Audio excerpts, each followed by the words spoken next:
Com esteu? Aneu passant, que això comença.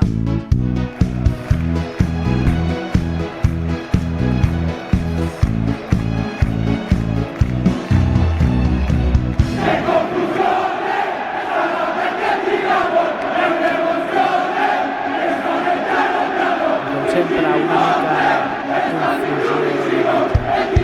a l'esports.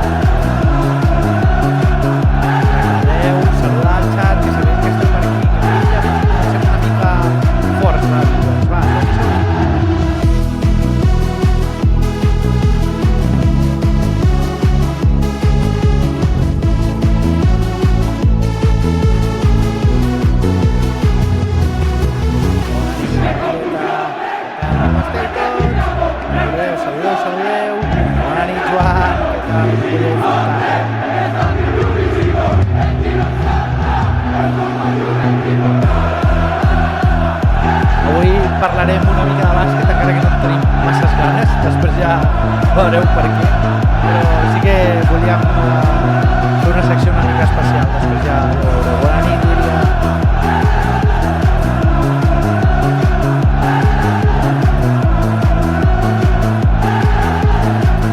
Per cert, gràcies als nous followers, Blaucat i, com no podia ser d'altra manera, Armand Dimas.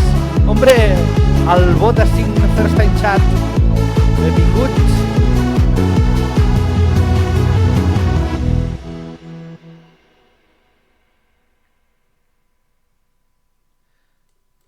I ara baixem una mica el ritme, somriu la vila riallera, perquè entenem que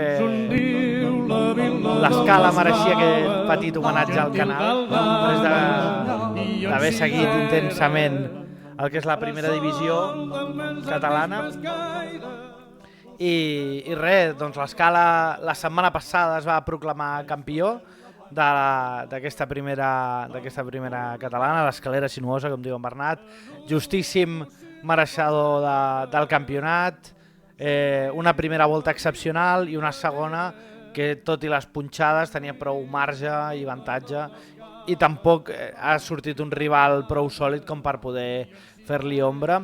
Així que moltíssimes felicitats a aquest, al final, equip petit de la comarca que ha aconseguit recuperar un equip de l'Alt Empordà de tercera divisió. El Figueres no podrà ser, ens tocarà lluitar encara per arribar a la Superliga.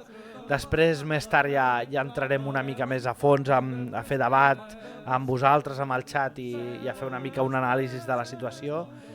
Abans, com deia, acabarem de repassar una mica els titulars de la resta d'esports i anirem al bàsquet, que tenim l'Armand Dimas en espera. Però sí que volem començar el programa amb aquest bonic himne per començar. A més, un himne curiós, Després, ja sabeu que també seguim bastant el ciclisme, seguim bastant el Giro d'Itàlia, que la veritat no està valent massa la pena. Vull dir, el gran protagonista està sent la Covid, que s'ha carregat al gran favorit, a Remco Evenepoel, i alguns altres ciclistes de renom. Avui etapa que ha acabat a Bèrgamo amb la victòria de ciclista de l'UAE. I de moment, un segon, que anem a buscar-nos aquí. Això, en victòria de Brandon McNulty, i de moment la classificació general liderada per Bruno Almiral, que no deixa de ser un petit intrus. Bona nit, Filip Prim, què tal? Que no deixa de ser un petit intrus, perquè en principi els favorits comencen a partir de Geraint Thomas.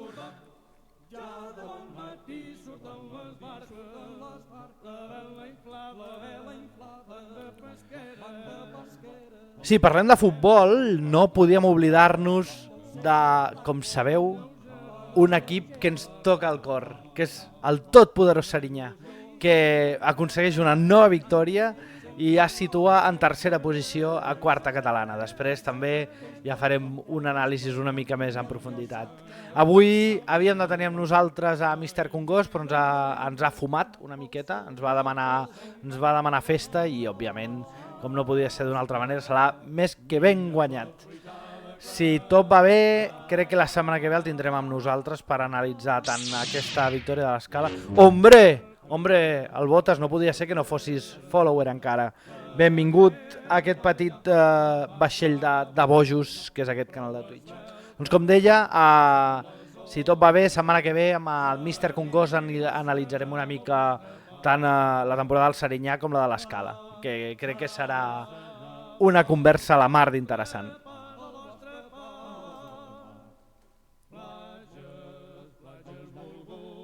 També parlem una mica del femení. Avui hi ha hagut partit contra les campiones, contra el Mataró, que de fet s'han proclamat campiones sobre la gespa de Vilatenim. Una victòria, bueno, en un partit on no ha tingut massa història, 0-7. Ja sabem que juguen a una altra divisió, que estan a un altre nivell i que per tant no cal fer-s'hi massa mala sang. Ja sabem com estava la cosa i per tant, això, endavant, queden pocs partits ja per acabar la temporada, la feina està feta i sobretot a gaudir del futbol. I, sense més, ja tenim a l'altre cantó de la línia, tenim el nostre gran amic Armand Dimas, amb qui xerrarem, com dèiem, una miqueta de futbol, de bàsquet, de futbol, si vol també, però la idea és parlar bàsicament de bàsquet i fer una ullada a aquesta Eurolliga que, bueno, el Madrid ha tornat a fer de Madrid. Armand, em sents? Bona nit, Armand, com estàs? Un segon, no sé si el sentiu vosaltres. Crec, no sé per què, no sé si està entrant per on toca. Aviam. Perquè jo no el sento pel pinganillo. Aviam, Armand, un segon, Coses tècniques, això passa sempre, Aviam, anem a veure, sortida.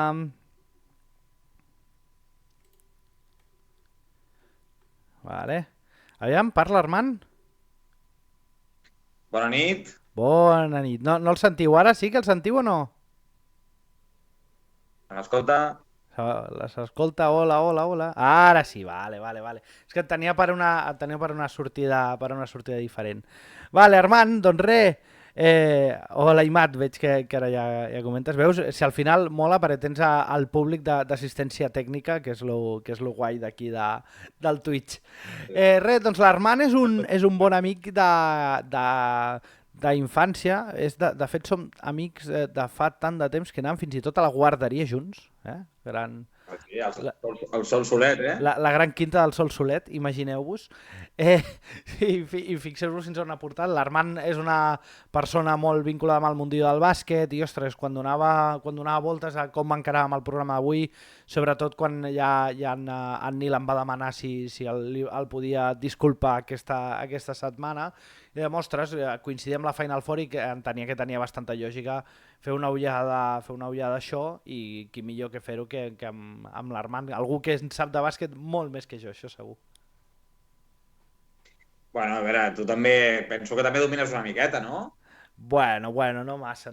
Jo sóc més dels peus que de les mans, però bueno. Igualment, dolent sempre ho he estat en tots els esports, vull dir que això no canvia.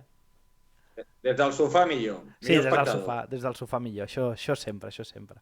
Doncs res, Armand, espera't, aquí, el Madrid, que com dèiem, torna a fer de Madrid, torna a guanyar a 3 segons al final, una final que semblava que tenia perduda quan li xiulen la tècnica, i el Barça que es torna a estimbar a una Final Four i a més amb un ridícul estrepitós rematat per la quarta plaça d'avui, un partit on no s'ha competit contra el Mònaco.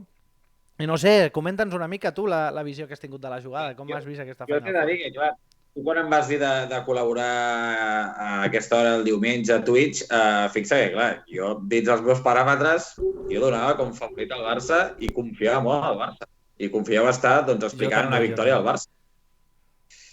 I el pal va ser molt gros, el de divendres, però molt gros.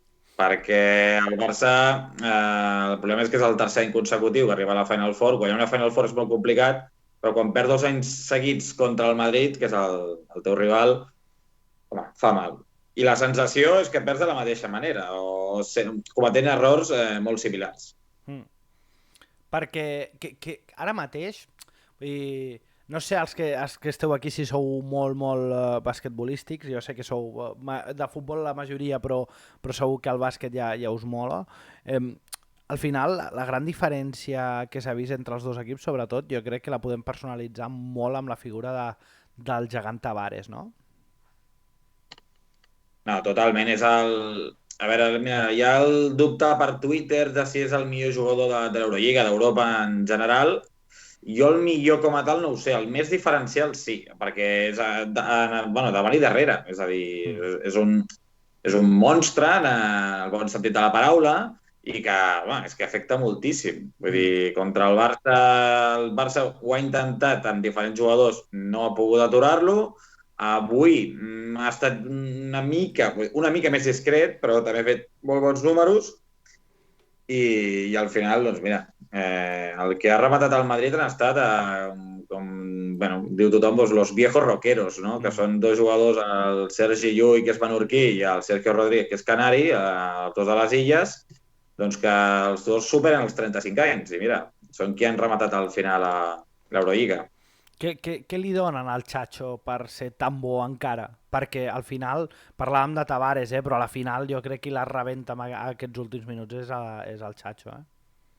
Sí, és el Sergio Rodríguez que, a veure, clar, és una Eurolliga que al final portarà molta història al darrere, perquè l'ha guanyat el Madrid i com l'ha guanyat i què hi ha hagut als quarts de final i també com s'ha composat la plantilla. El Sergio Rodríguez era un jugador que durant molts mesos és que no jugava un minut aquesta temporada. Estava completament apartat, marginat per l'entrenador, per Chus Mateo, que és el doble de Paquirrin, per qui no es faci la idea. Total, Total. I, ostres, ha reaparegut el mes de maig. Pràcticament s'ha passat 2-3 mesos que hi era l'equip, que potser jugava 4 minuts dels 40 del partit, i de cop arriba als quarts de final en aquella sèrie contra el Partizan i, ostres, va començar a jugar. I va ser el jugador que guanya l'eliminatòria, i és qui guanya la semifinal, i és qui guanya la final. Sí.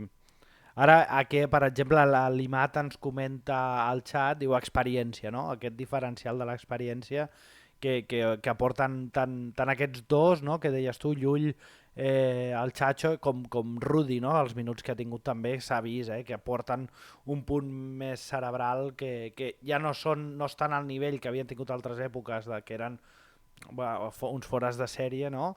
Però que encara et poden aportar aquests minuts de qualitat des de lo mental, no? Des d'aquesta capacitat d'entendre que necessita un partit de bàsquet amb aquests minuts, no? Sí, és a dir, a veure, al final jo crec que és el nivell d'experiència a més barrejat amb el fet de l'èpica de ser un club com el Madrid, que jo crec que, vegem moltíssim, però hem d'admetre que té aquest punt que el Barça no té. I es posen el titular de les finales no se jueguen, les finales se ganen, s'ho creuen i els veus allà, en futbol i bàsquet. És que així. Jo crec que segurament tu miraves els 4 equips... Quantes finals ha perdut el Madrid de futbol o el Madrid de bàsquet respecte als que han guanyat els últims 20 anys? Deu fer molt de mal, Però és que a més és això, si miraves com havia l'enquadrament, tothom donava un per fet que seria una final Olympiacos Barça, no? Vull dir, no per fet, però sí que el Barça arribava com bastant favorit respecte al Madrid, no? Perquè la temporada al Madrid no està sent bona. Ara digue'ls-hi, amb una Eurolliga a la butxaca, però... No, a veure, clar, a nivell de números, el Madrid havia aconseguit una victòria menys que el Barça, tant a la Lliga Endesa, que encara queda una jornada, com a Eurolliga, a la fase regular, a les dues fases regulars. Però sí que a nivell de sensacions, el Barça anava per sobre. I tothom deia que el Barça arribava en el millor moment de la temporada, que era el més important, no? Arribar a la Final Four, el millor moment de la temporada. I, clar, l'any passat ja va ser així, també. L'any passat, si recordes tu el partit també, són 14 punts que dominava el Barça al descans i el Madrid remunta a base de defensar i de tenir encert exterior i de col·lapsar l'atac del Barça. Jo penso que va ser una miqueta diferent el divendres, perquè la sensació va ser que el Barça ho va dipositar tot al tir de 3. A ficar-les de 7 metres, vinga, vinga, vinga, i hi ha un moment que s'atacava, no? És a dir, si tu només tires de 3, hi ha un moment que deixes de ficar. No, tal qual, Perquè... sí, tal qual. I clar, el Madrid se li ha de reconèixer una cosa, el Xus Mateu, que és l'entrenador, aquest el doble del Paquirrin, perquè ha fet servir una defensa en zona, que és una defensa que al final el bàsquet professional dels últims anys ja no es veu, pràcticament. És un tipus de defensa, no? No marques el jugador, marques defenses en zona, es veu molt territorials, a categories inferiors, però no es veu a l'elit perquè tothom dona per fet que l'encert exterior és molt alt, i contra el Barça i contra Olympiacos i contra Partizan, és que li ha donat els 5 partits que ha tingut els ha guanyat. Amb una defensa en zona el que busques sobretot és protegir la part interior i la pintura, no? I és curiós, perquè el Barça al final, on estava matrallant el Madrid era això, era a base de triples, no? Però és el que dius tu, van començar a fallar i a la que van voler entrar a la cova se'ls va conspir el monstre aquest que fot 2,20 metres, vamos, en cru, no els va necessitar ni cuinar. Mira, són 2,20 d'alçada, però l'altre dia ho comentàvem amb uns companys, 2,36 metres d'envergadura de braços. És a dir, clar, evidentment se't fa de dia, no? Que és el que diu tothom, quan entres allà a la zona i molta gent diu, ostres, però per què entren allà, per què no una bomba, per què no deixes anar la pilota, tu el veus allà i no pots. És que el poder d'intimidació al final ha de ser bestial, perquè al final tu la sensació que tens entrant allà sota és que et faràs mal. I això al final també acaba coaccionant el cap d'un jugador amb un esport que exigeix tanta precisió com el bàsquet. Sí, sí. No, i al final el Tavares, que és el jugador del que parlem, vull dir, és que ha jugat moltíssims minuts perquè no té substitut, perquè el substitut natural doncs, està lesionat, el Madrid també té baixes també alguna vegada més per lesió i alguna per sanció pel kickboxing, no?, contra el Partizan, però sí que és un jugador que ha assumit molts minuts i s'ha demostrat que sap també dosificar-lo, autodosificar-se en aquest sentit. També la defensa en zona ve per ell, és a dir, si defenses en zona, el jugador que defensa al mig de la zona que és ell es veu menys, per tant es cansa menys, per tant pot jugar més minuts. Però tot ha vingut per aquí, el tema de defensa en zona al Madrid. Ara, mira, et faig una doble pregunta, perquè ara justament parlaves d'això del tema dels minuts, però és que hi ha l'altra cosa, que és que Tavares arribava sense rotació a aquesta Final Four, i això al final és rellevant i és important, i el fet de poder-lo dosificar és important. I també em comenten al xat, diu que pregunta-li, diu, per què no està a la NBA, Tavares? Bé, començo per la segona. Tavares ja va ser a l'NBA abans de jugar al Madrid. De fet, el Madrid el fitxa del Gran Canària i havia estat prèviament a l'NBA Cleveland Cavaliers, company de LeBron James en la seva segona etapa a Cleveland. El tema és que, clar, Tavares ha millorat molt des que va arribar al Madrid. Abans era un jugador que, amb els seus 2,20 d'alçada, 2,36 de corpulència, d'envergadura, doncs ell bloquejava companys, bloquejava el rebot i poqueta cosa més, no? Intimidava en defensa, però ja era un gran jugador. Si a sobre ha après a fer coses amb la pilota en moments d'esquenes, doncs és un jugador completament diferencial. I la primera pregunta que em feies no recordo... Era el tema de la rotació, de que arribava sense rotació. Clar, aquest era... Al final tothom pensava, home, doncs... Bé, també la gent que no en té gaire de bàsquet pensarà, si un jugador no té substitut, el que hem de fer és treure del partit, no? És a dir, atacar-lo, carregar-lo de faltes personals. Doncs no se n'han sortit ni el Barça ni l'Olympiacos, al final, perquè el Barça, jo penso que el festival aquest de llançaments de triples que va tenir, que al principi doncs, va anar molt bé, però després va baixar moltíssim l'encert, doncs molta gent comentava això precisament. Diu, com és que no s'ha buscat una miqueta més el fer fora el partit de Tavares, perquè si el Madrid no té Tavares a pista, és que baixa moltíssim en defensa, sobretot en defensa, et diria, perquè els rivals avui heu donat els 4 minuts de segon quart que no ha estat a pista, 2 penetracions d'un dels jugadors d'Olympiacos que han anat cap a cistella quan ell és allà, no ho pots fer. No ho pots fer perquè et treu els braços per on sigui. Sí. Llavors jo crec que és una lectura doncs, que els dos entrenadors de Barça i Olympiacos, de Jasikevičius i de... no em sortirà ara, això és exentrenador del Barça, de Barzocas, doncs ho han de pensar molt bé. Ara, Començava bé. abans, ja per anar tancant el que ha estat aquesta Final Four aciaga, diguem-ne, una dada que comentaven a la final, que era que mai a la història de l'Eurolliga amb el format actual, el primer classificat de la regular season acabava guanyant la Final Four. I efectivament, el primer era Olympiacos i s'ha quedat a les portes. Com pot ser Sí, això? És curiós, és una cosa que és molt diferencial del bàsquet a la resta d'esports. sí, és aquest format des de que hi ha la Lliga Única, diguéssim, de tots contra tots, anada i tornada, si no compto malament, crec que són 5 anys comptant l'any de la pandèmia, que no es va poder acabar, però sí que s'ha complert això, i a més hi ha una coseta, el divendres al matí, que és quan es fan els 4 jugadors més bueno, diguéssim, criats a ser MVPs dels diferents equips, la foto amb el trofeu, quan posen tots la mà, només va haver un jugador que va tocar el trofeu amb la mà. De quin equip era aquest jugador? Era d'Olympiacos. Llavors tothom deia, compte perquè aquests no guanyaran. La mufa, tio, la mufa. Diu, això està prohibit, però és a tots els esports, això. Es va fer viral per Twitter perquè sí, amb els dits tocava el trofeu mentre els altres 3 doncs mantenien la distància. No? Niko Mirotic, que era el jugador del Barça, molt separat del trofeu, com ni me l'acostis, no? En canvi, mira, va ser Sasha Besenkov, que és el jugador búlgar, ex del Barça també, doncs que va tocar. Però és una altra de les característiques també molt del bàsquet, que també ho diferencien molt, per exemple, del futbol, que és que veus una rotació entre equips de plantilles molt, molt bèstia, no? De que, hòstia, veus a Hessonya, no? Que també ha passat, no?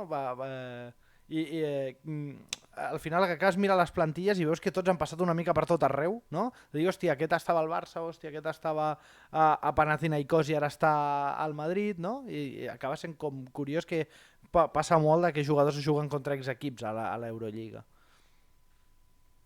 Sí, jo crec que la majoria de contractes acostumen a ser per 2 anys, potser serien. És a dir, perquè els contractes aquests de llarga durada, no sé si també el futbol estan baixant, però el bàsquet han baixat moltíssim. És a dir, hi ha molt pocs jugadors que aguantin el que està aguantant Sergio Rodríguez, el Sergi Llull, que porten, i el Rudi, doncs, que porten tota una vida.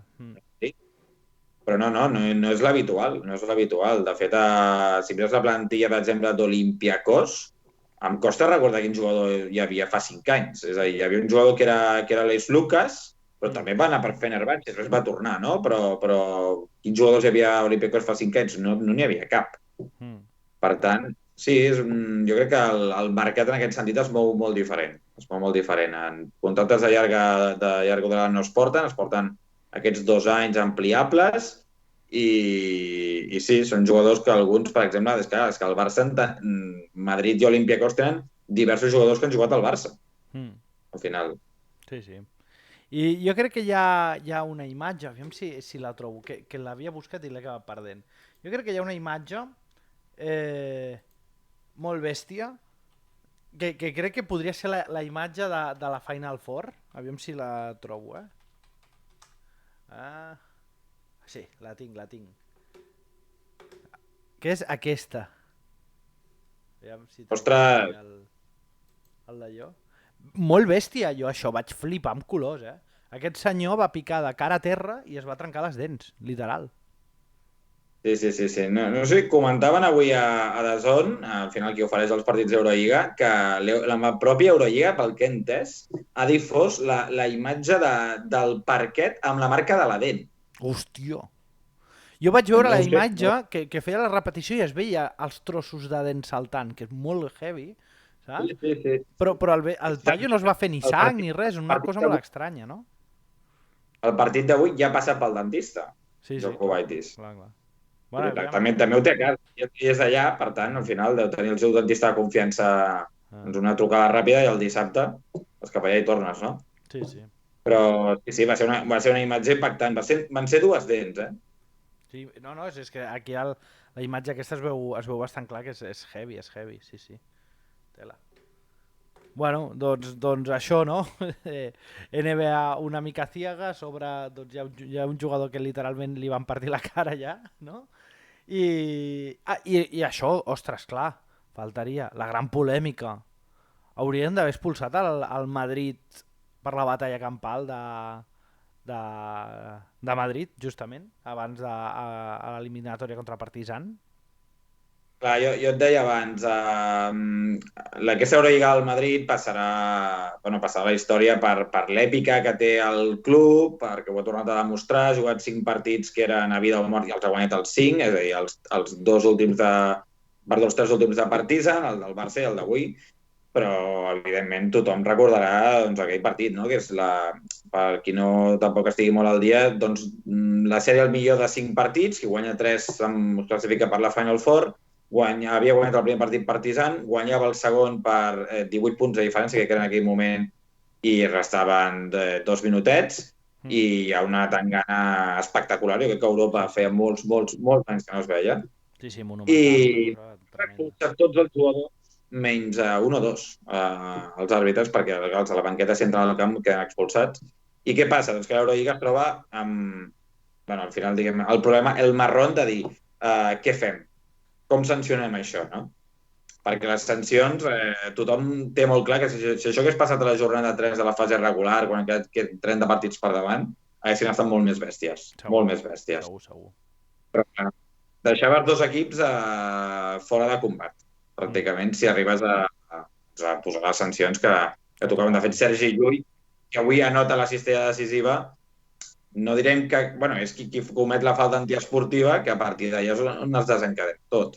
Per tant, home, doncs, serà el gran protagonista, sens dubte. Sí, i que, aviam, que hagués arribat tothom... La imatge bèstia que tenim tots al cap és la de la clau de judo de Yabusele, no? Que agafa el tio i el paio i el mou com un nino de tela, no?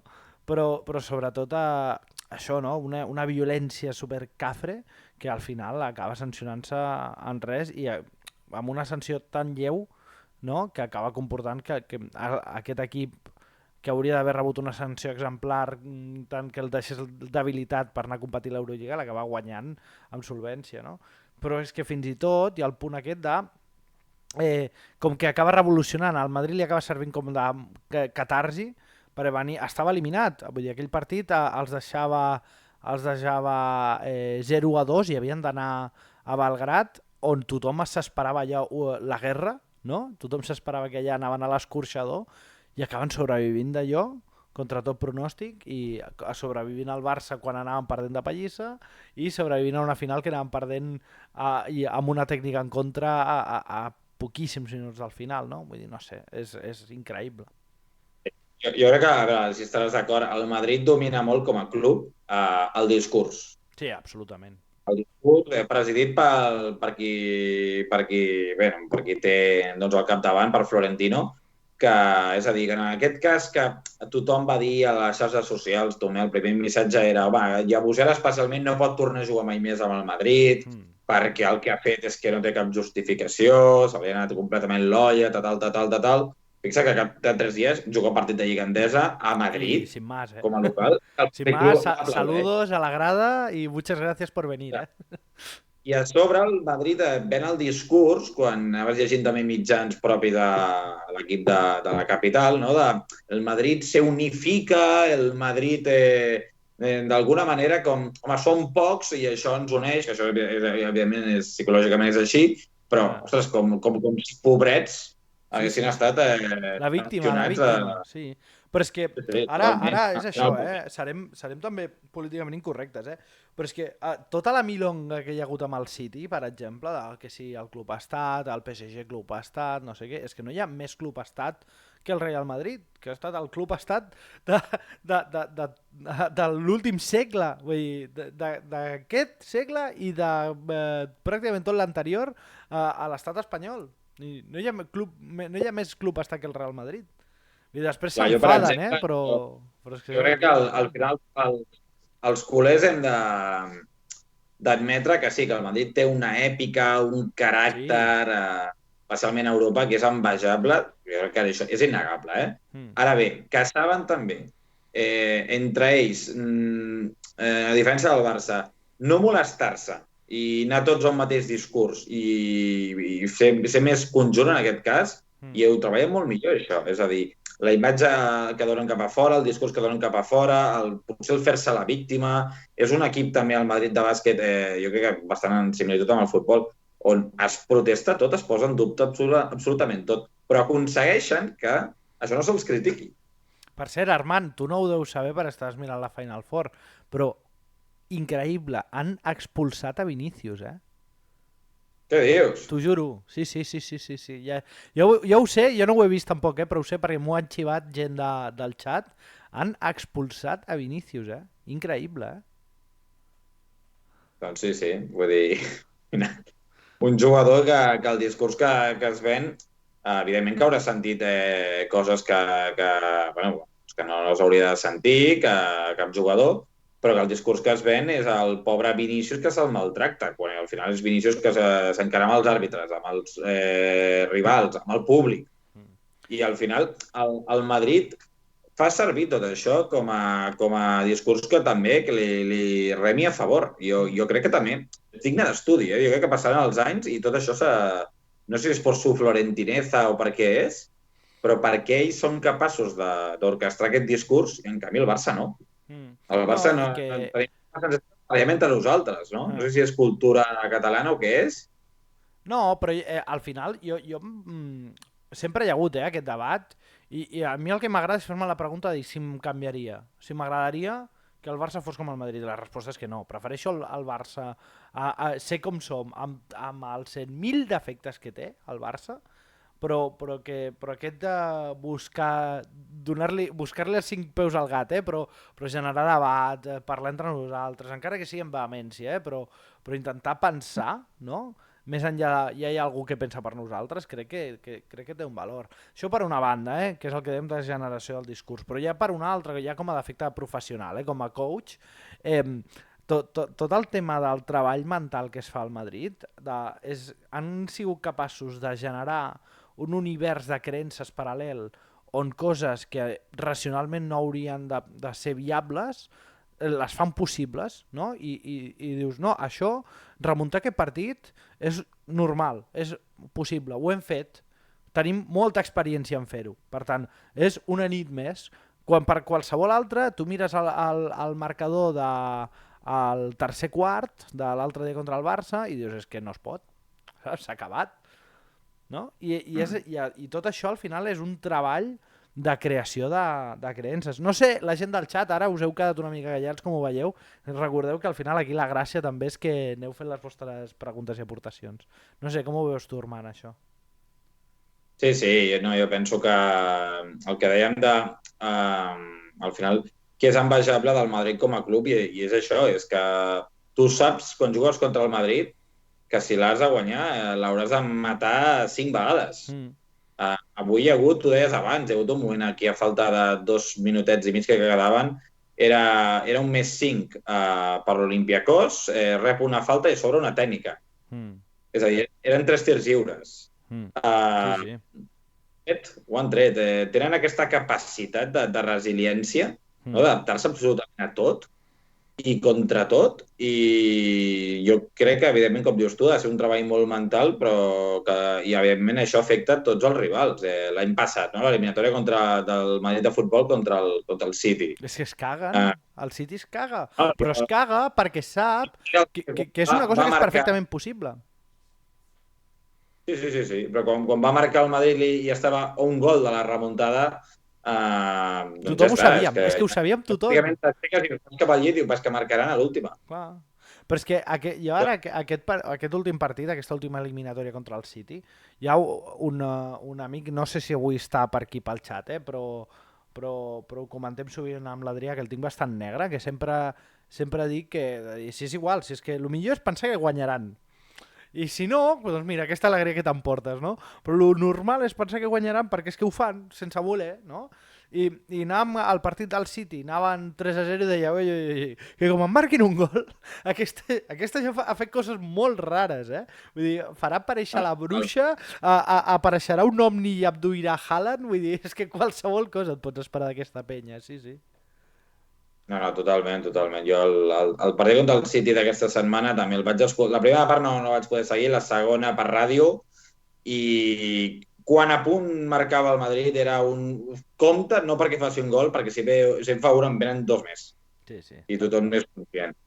I avui, amb el partit que hi ha hagut avui, el del divendres, jo penso que el Barça tampoc va trencar el partit en cap moment, va estar màxima de +8 al tercer quart, amb 2 minuts jugats al tercer quart, i a partir d'allà el Barça es va col·lapsar i encara. Però avui sí que realment hi ha un moment que si no és el Madrid, tu saps que sí, evidentment tot pot passar encara, però quan tu guanyes per 7 punts i queden poc més de 2 minuts, home, molt malament ho has de fer. I no és que ho hagi fet molt malament Olympiacos, ha tingut dubtes, ha tingut molts nervis, però és que el Madrid ho ha abordat una vegada més al final. El tir de Llull és dels de Navarro de la millor època, d'aquelles bombes que dius, és impossible que entra neta, vull dir, increïble, sí. Sí, el també del Sergio Rodríguez, del Chacho, doncs un altre, el del Llull, a més, clar, tothom pensava que se la jugaria el Chacho, perquè estava sent el jugador diferencial, no?, en aquell moment, i ha estat el Llull, doncs, que és un altre jugador. De fet, el Tavares, a acabar el partit, el primer que ha dit, en una entrevista que ha estat l'MVP, ha dit, diu, no, el Sergi Llull és el millor jugador del món als segons finals. Doncs mira. I, home, no sé si ser massa agosarat dir del món, però sí que és un jugador doncs, que el concepte del bàsquet del buzzer beater, no?, de l'assistir a l'últim segon, quants partits ho ha fet Sergi Llull, també, en el passat. I avui, doncs sí, ha tornat a reneixer. Perquè ara, Armand, canviant una mica de terç, i hem dedicat prou estona a analitzar aquesta negra Final Four, abans parlàvem de Tavares i la NBA, que una NBA que ja comença a encarar el seu tram final. Com ho veus, això? Com pinta? T'he de dir que, clar, jo és que, saps què passa? Que a l'NBA soc aficionat a Dallas Mavericks des de fa molts i molts i molts anys. Des que vaig començar a seguir la NBA doncs, amb 13 anys, potser. I, clar, no sí que estem enfonsats en la misèria. Enfonsats en la misèria vol dir que és un equip que es va quedar fora del playoff i a sobre va voler perdre expressament un partit per tenir més possibilitats, de tenir millors jugadors al draft, i a sobre ens sanciona per perdre el partit a propòsit, no? Jo penso que, mira, els Lakers, que avui hem perdut aquesta matinada del tercer partit, estan 3-0 perdent a l'eliminatòria. Clar, els Lakers al final, no diré que és el Madrid, però és l'equip que està cridat, que ha fet una temporada bastant mediocre, ha acabat força millor del que va començar, però tothom donava al final, passant rondes, com, ostres, és que pot arribar a la NBA i la pot guanyar. Mai s'ha remuntat un 3-0. De fet, avui l'estadística a la NBA eren 149 vegades. Hi ha hagut un equip guanyant a un altre en una sèrie de playoff 3-0 i les 149 ha acabat guanyant la sèrie de playoff a l'equip que estava guanyant 3-0. Per tant... De fet, el que va remuntar el Madrid tampoc no s'havia remuntat mai, un 0-2. A l'Eurolliga, correcte. Sí. També és, clar, és una mica diferent remuntar un 0-2 que un 0-3, Però... Sí, no, segur. Però el tema és que al final el factor camp, vull dir, tu anaves a jugar al puto infern 2 partits, vull dir que estaves mort també, en teoria. I mira. Sí. Doncs sí, i a la NBA veurem. Jo aposto bastant per Denver. Aposto bastant per Denver, que és l'equip que està guanyant la final de la conferència oest per contra els Lakers, 3-0. Solvència. I Anteto. Sí, bueno, Anteto és l'altre, no? Tu com a coach segur que hauràs analitzat aquelles paraules que va tenir de si era un fracàs o no era un fracàs. Ostres, desconec. No. La veritat és que la NBA és d'aquelles coses que ja sí que no em dóna la vida per seguir. D'esports americans soc més de NFL, soc així de friki, jo. No sé, digue'm què va dir. Va ser Antetokounmpo, és un jugador molt corpulent, és un altre monstre de la naturalesa. Juga a Milwaukee Bucks, va ser l'equip que va quedar primer de la conferència est de la temporada, estava cridat a revalidar el títol, que van aconseguir l'any passat. Què passa? Que la primera ronda de playoff juguen contra el 8è de la conferència est, que és Miami Heat, i perden l'eliminatòria. Perden l'eliminatòria 4-2, i hi ha un periodista que a la roda de premsa, després de perdre el quart partit, doncs li diu la pregunta de això és un fracàs? I ell acaba responent que home, diu tu quan vas al teu treball i no aconsegueixes un ascens, això és un fracàs per tu? Diu, doncs no, i que no, doncs no, això tampoc, no? Va ser una roda de premsa que, bueno, unes paraules que van donar moltíssim a parlar, eh? No, Jo també tu... doncs està molt bé, perquè al final a l'esport sempre sembla que et paguen per guanyar i que la teva obligació és guanyar, quan la teva obligació és competir i rendir. Saps? El resultat sempre al final acaba sent una cosa molt més complexa, que és el resultat de la interacció entre el teu rendiment i el context que et trobes, no? Que és el rendiment de l'altre, els elements aleatoris que existeixen amb el joc, no? Vull dir, jo què sé, que Jokubaitis caigui al terra i es trenqui les dents no s'entrena, sí? Vull dir, això passa, o jo què sé, o el que dèiem, aquesta èpica del Madrid i tal i qual, això no s'entrena, sí? Es pot treballar tal i qual, però tot està construït sobre una base de creences que són contextuals, sí? Tu pots entrenar moltes coses i també pots entrenar al final la ment, però sempre entrenes de cara al rendiment. Qui entrena de cara al resultat sol fracassar, i crec que aquesta frase està molt ben entrenada per part del bo d'Antetokounmpo. Està ben entrenada, ara bé, no sé, a veure si tu em diràs que no serveix tampoc aquest discurs. El fracàs potser és no assolir, quedar-te molt lluny, millor dit, dels teus objectius. Clar, és a dir, si tu l'objectiu el tens revalidar un títol i has de passar 4 rondes, si perds a la primera ronda i perds amb solvència, perds per diferència, és un fracàs? Depèn, has de valorar-lo perquè dependrà de molts factors, depèn de com perds. Sí? Clar, jo és això, són partits que no els he vist, però has de veure si la teva gent ha rendit com rendia, si el pla de joc era el que es va dur a terme, no? Hi ha molts factors que al final importen, però com a la vida mateixa, Vull dir, tu pots anar a un curro on tu has estat treballant molt i tal i qual i a quedar al carrer és un fracàs. Doncs potser no, serà un fracàs i quedar al carrer perquè realment no has fet tot el que tu podies. Per això dic que al final, sobretot amb l'esport, amb el món de l'esport, s'ha d'enfocar molt la valoració de l'èxit o el fracàs en funció del rendiment i no del resultat. Perquè si, clar, al final és això, perdre contra els Heat quan hi ha una diferència de nivell alta, segurament és això, és perquè el rendiment que s'ha aconseguit no és òptim i aleshores has de mirar què és el que ha fallat, no?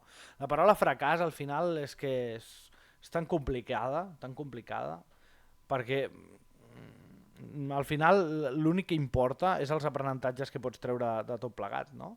No té més història. Diuen, a més, comenten, i Miami no és un mal equip, els últims anys ha arribat lluny als play-off. Sí, cert, és cert. És un equip que també ha fet una temporada regular, si vols fer el símil com els Lakers, és a dir, un equip que potser s'esperava estigués llocs més amunt de la conferència est.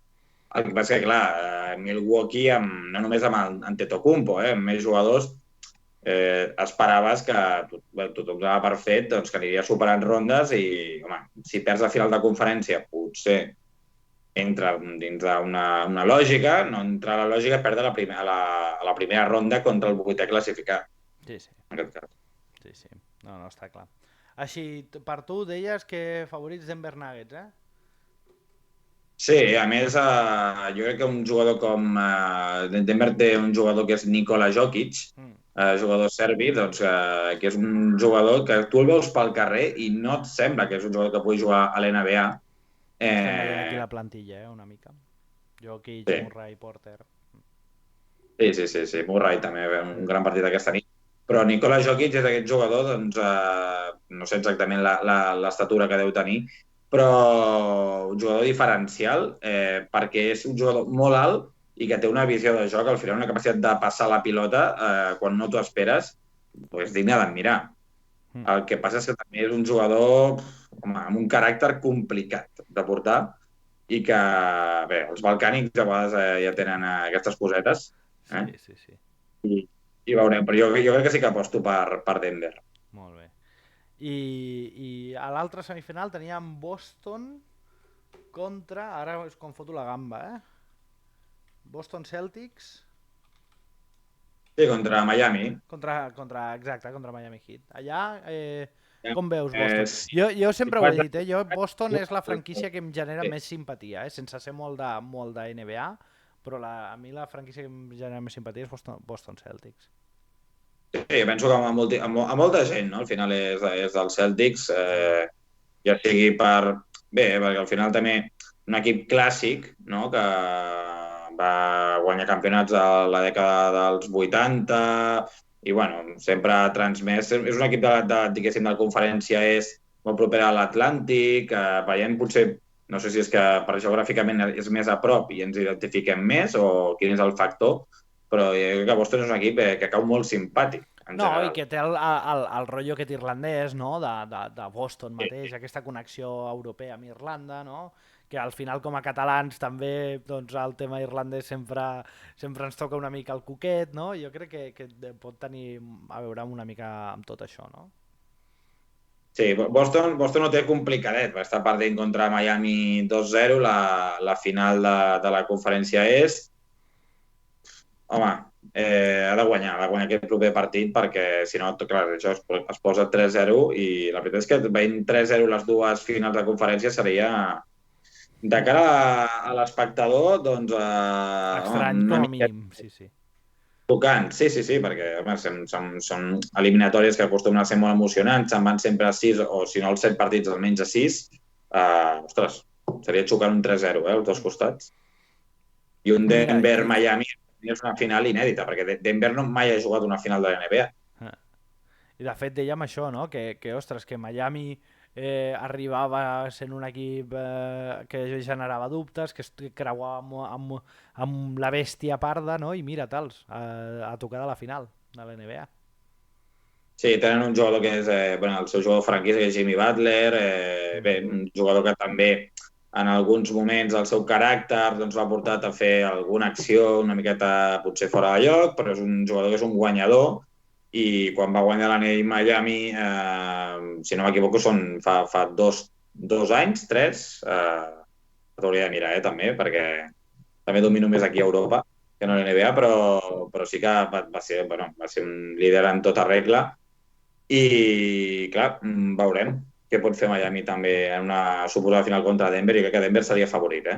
Mm. Doncs Armand, el que sí que faig aquí ja, per anar tancant una mica aquesta tertulieta, és citar-te a fer un nou temps de gegants per mirar una mica la final de la NBA. Ja veurem d'aquí unes setmanetes com ho acabem de quadrar, perquè això està aquí mateix i crec que, home, que serà xulo de mirar, sobretot ara ja que s'acaba el futbol. Jo et tiro el guant, eh? Això seria sí, el mes de juny ja, Mm. però veurem a veure com acaba això i sí, sí, podem trobar-nos per aquí i tant. Al final hem de trobar excuses per veure'ns, que si no, últimament va car. Així que... Sí, sí, al final, si pot ser per Twitch aquí comentant cosetes i amb bon Exacte, ambient i bon rotllo, ben millor que millor també. clar que sí. Doncs tu, Armand, abraçada gegant i ens veiem aviat. Molt bé, una forta abraçada. Adéu. Adeu, adeu. I anem encarant la recta final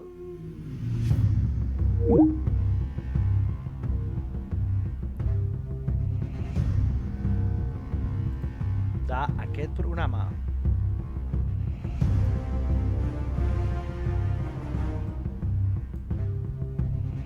I ara ve el que us agrada, ve la part aquesta de rajar una miqueta.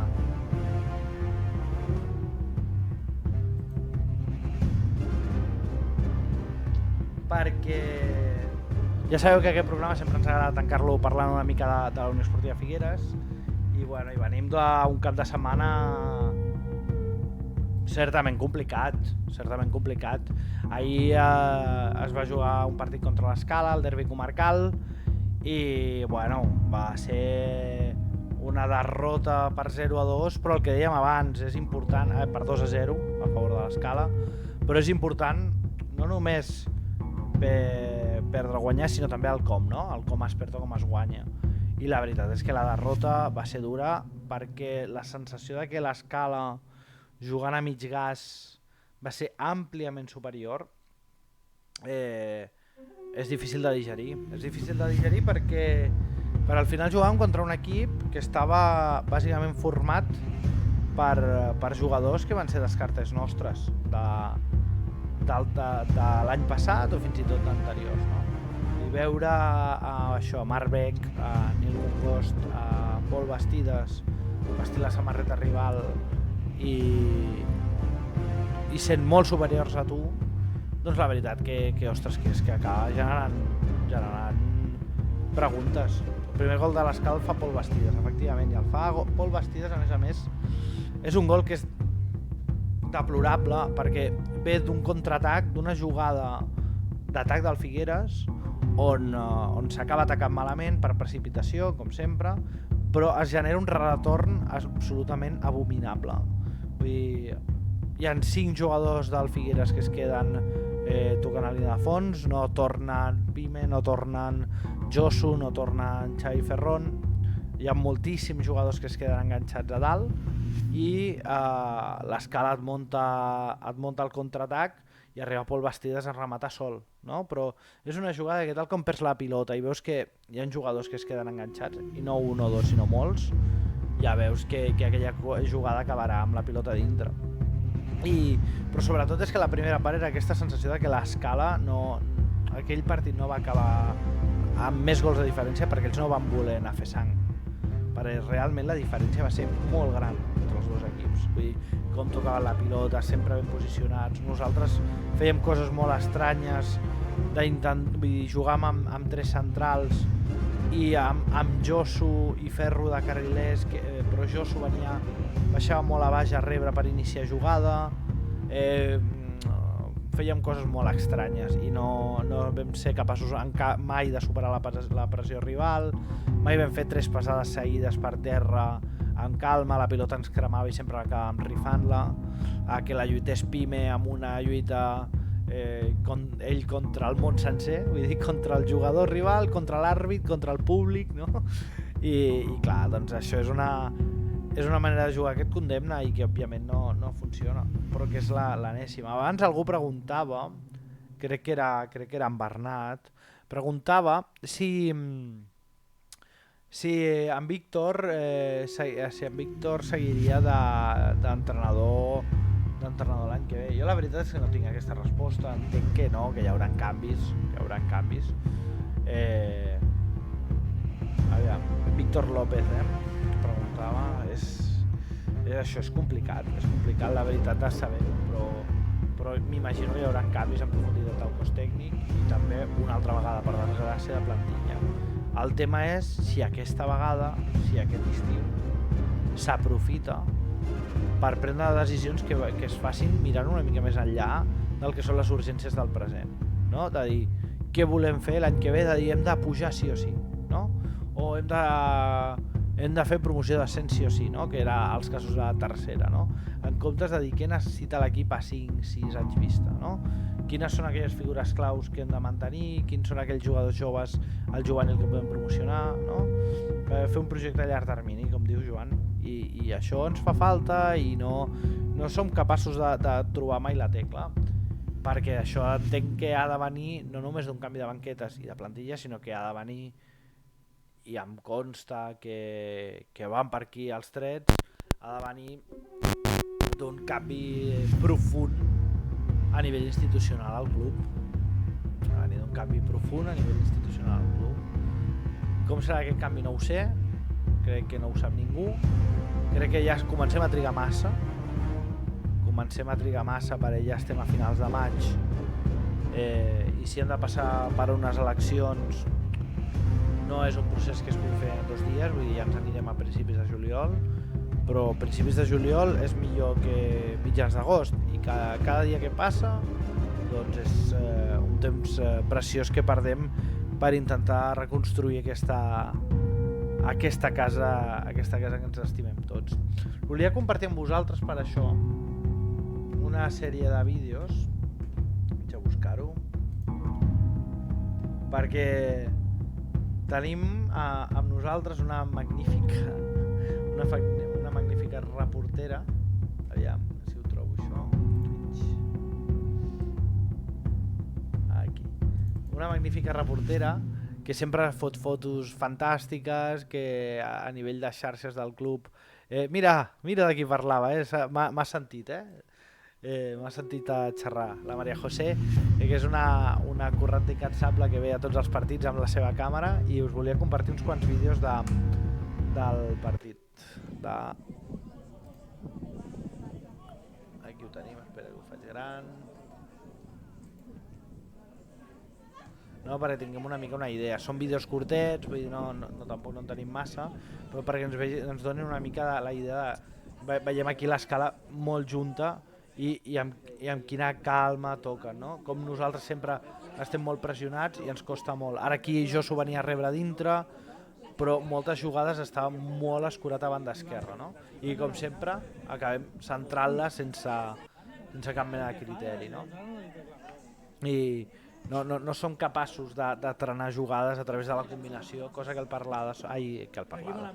Ja em traeix l'inconscient i tot, cosa que l'escala que a la primera part va ser un vendaval de toc, va ser una... I com a aficionat al futbol al final ho has d'admetre, que va ser preciós veure'l jugar. I sobretot el seu número 14, que aquí veiem d'esquenes, el seu mig centre, el seu pivot era una passada, la capacitat que tenia de tocar, aixecar el cap, comptar jugadors. Això és una cosa que és importantíssima en un mig centre, aquesta capacitat de, sense pilota, comptar jugadors. És a dir, tinc 3 a davant, 2 a la dreta, no? Darrere meu en tinc 3 o 4, per anticipar el que ha de ser la jugada, veure com està col·locat tothom. I això era tenir una capacitat increïble. Suposo que també ho sentiu de fons, molt lleu, perquè el so del vídeo és fluixet, però sentireu de fons també el que crec que ha estat l'element més important de les poques coses que han funcionat amb mitjana dignitat al club durant aquest any tan difícil i durant els últims anys en general, que és que hi ha certes persones que han sigut capaces de demostrar una fidelitat a aquest club i a aquests colors que molta altra gent no ha estat capaç. I això s'ha de valorar. S'ha de valorar com a club perquè és el teu patrimoni. I al final l'escala no tenia gent animant a l'escala. Hi havia nanos i tal, però no va sentir en cap moment crits d'ànim a favor de l'escala, cosa que del Figueres sí, quan la situació no era precisament per animar massa, no? I crec que això s'ha de tenir en compte de cara a la reconstrucció del club, de dir, entendre que hem de posar en valor aquella gent que s'estima aquesta entitat per sobre d'aquella gent que creu que en pot treure profit.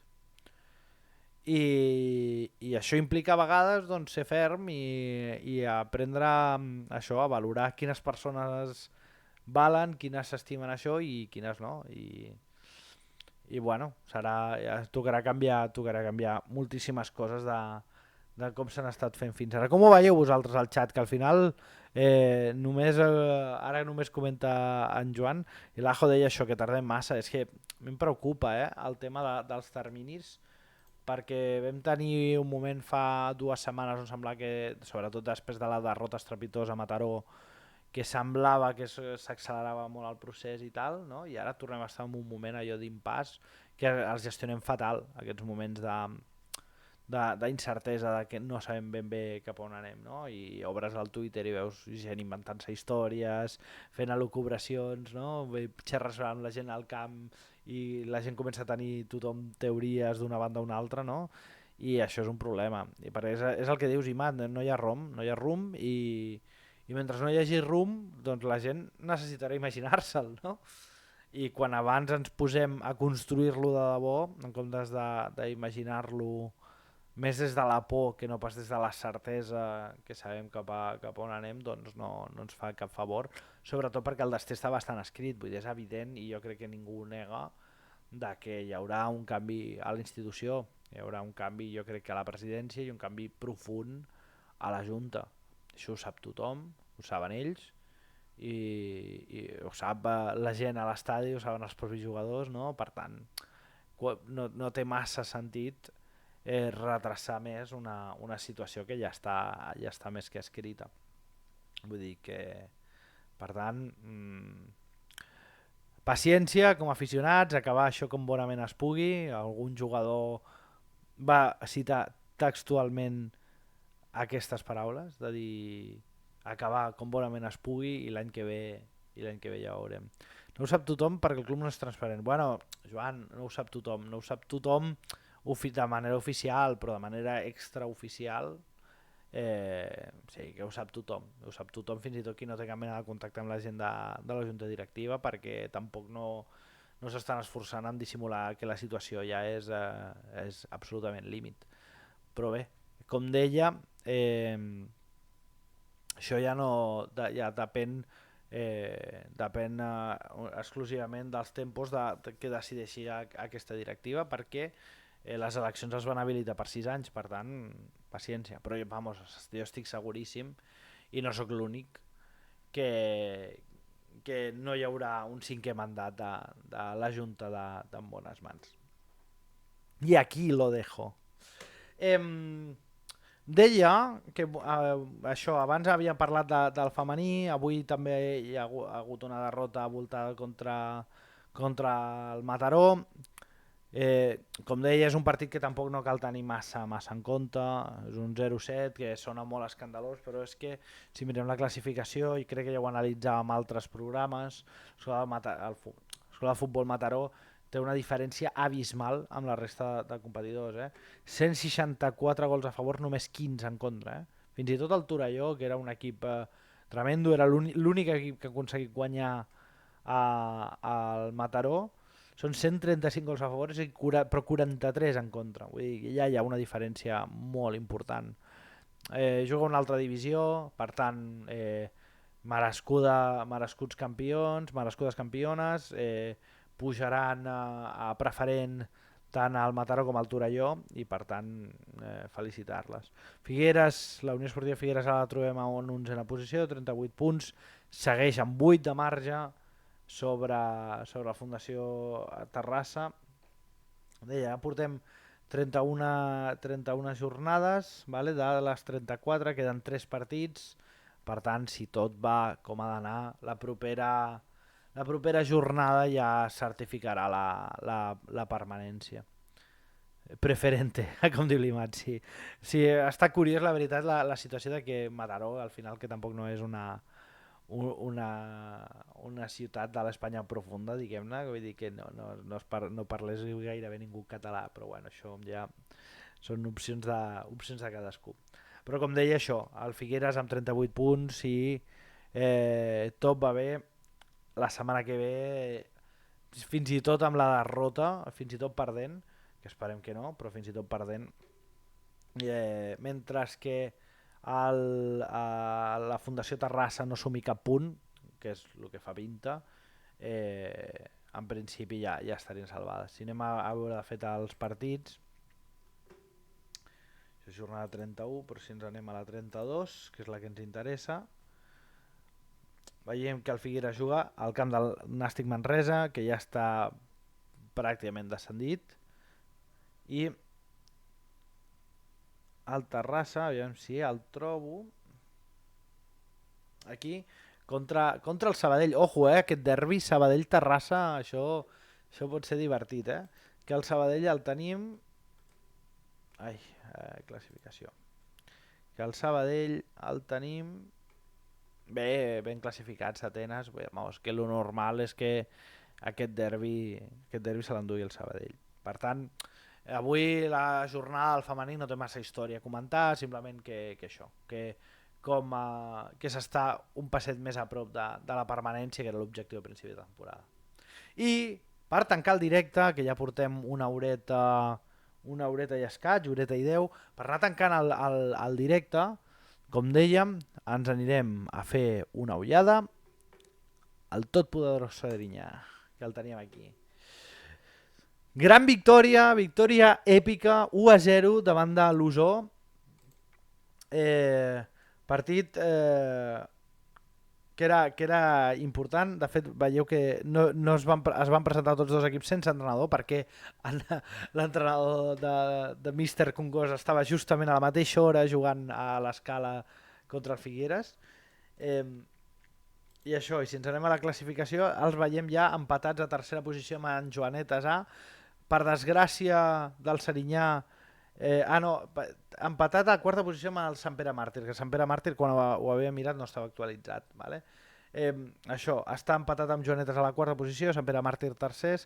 Per desgràcia del nostre estimat totpoderós, només pugen els dos primers, que seran l'Hostoles i el Sant Joanenc, vull dir que s'han de jugar encara a la primera posició, però ja sense opcions d'ascens al Serinyà, però que porta una ratxa increïble, com veieu, victòria, empat, victòria, victòria, victòria. No, és l'equip més en forma dels mortals de la divisió, i segur que de cares a l'any que ve, també són 34 jornades, en queden 3, estem segurs que de cara a l'any que ve lluitaran amb tota la força i tota la fermesa del món per recuperar, per tornar a pujar a tercera catalana. Així que segur, i la idea és això, que la setmana que ve podem comptar amb Mr. Congós per acabar de comentar una mica la jugada. I res, avui hem tingut un directe una mica diferent, hem parlat de bàsquet, ens agrada anar variant una mica d'esport, no? Hem parlat de ciclisme, de bàsquet, no tot ha de ser Unió Esportiva Figueres, però això, esperem que us hagi agradat. L'Armand ja heu vist que és un crac, un bon amic, i com dèiem, el tindrem aquí també per comentar el que seran les finals de la NBA. Així que moltíssimes gràcies a tots per ser-hi. Ha tornat a ser un directe guai, amb bastanta genteta per aquí. Sobretot als que quedeu, recordeu-vos que si teniu Amazon Prime i no sou subscriptors de cap altre canal, us podeu fer subscriptors del canal. Per vosaltres és totalment gratis, i a mi em deixa uns calarons que serveixen també per mantenir els continguts del canal. Si algú té dubte de com es fa, perquè és veritat que aquesta gent de Prime no ho posa massa fàcil, que m'escrigui i jo us ho explico, i això. I sobretot agrair-vos perquè estem a un sol follower d'arribar a la 70ena ja, cosa que és increïble. Quan vam començar aspiràvem a arribar als 50 en 2-3 mesos. Twitch és un lloc difícil per guanyar followers, i ja estem a la màgica xifra del berro al 69. Així que ho torni a explicar, això, sí, ho explico, Imat. A Twitch, vale? Hi ha dues maneres d'ingressar als creadors de continguts. Vale? Una són els anuncis, que són emprenyadors, vale? Però és una de les vies d'ingressos que tenim els creadors, vale? I l'altra és els subscriptors. Vale? Tu pots subscriure a qualsevol canal de Twitch pagant, em sembla que són 4 euros al mes, una coseta així, dels quals la meitat ens els quedem als creadors. Però si tens Amazon Prime, vale, que avui dia ho tenim gairebé tothom, amb Amazon Prime, amb l'ordinador, és important, amb el mòbil no es pot fer, amb l'ordinador, amb Amazon Prime pots subscriure't gratuïtament a una compte, a un canal, vale? Tu tens una subscripció gratuïta al canal que vulguis, vale? I jo, com a creador de contingut, els subscriptors que tinc via Amazon Prime els cobro com si fossin subscriptors normals. Vale? No és gaire cosa, vull dir, són 2 euros al mes per subscriptor, vull dir, no, tinc clar que si m'he de fer ric amb això passaré molta gana, però al final són uns eurets que van quedant, doncs, per si s'ha de canviar la càmera, per si s'ha de renovar el micro, no? Per canviar una mica els focus, doncs cosetes, inversions que s'han d'anar fent per mantenir el canal, doncs que si es va autofinançant sempre és d'agrair. Doncs, com deia, genteta maca del Twitch, moltíssimes gràcies a tots els que heu estat. Bernat, m'ha fet il·lusió que estiguis comentant per aquí. No acabo d'entendre tampoc massa la teva obsessió per Víctor López, però bueno, la respecto i l'admiro, així que molt bé. Però sobretot m'ha fet il·lusió tenir-te per aquí. Així que, sense més, com deia, anem acomiadant el programa d'avui. I de cares a la setmana que ve, important, el programa... vas estudiar amb ell. En Pau Bahí també em va dir el mateix, que també havia estudiat amb ell. Sí, és jovenet, en Víctor. Doncs com deia, de cares a la setmana que ve, important, el directe no serà diumenge, perquè diumenge, com sabeu, hi ha les eleccions municipals.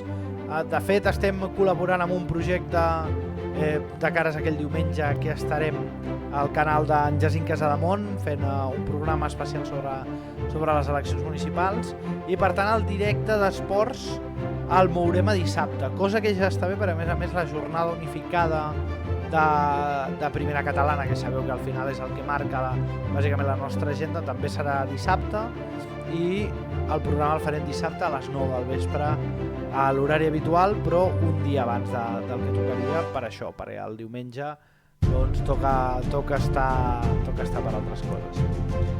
Així que moltíssimes gràcies a tots els que heu compartit aquesta estona. Aniré mencionant una mica Deruella, Alisidra, Another Team Viewer, Commander Root, Daniela de Quix, Drapsnat, el Boca 5, hombre, sí m'ha fet molta il·lusió veure per aquí, Filiprim 75, Imat i Agibert, bona nit, Iri, avui estaves callada, pel xat.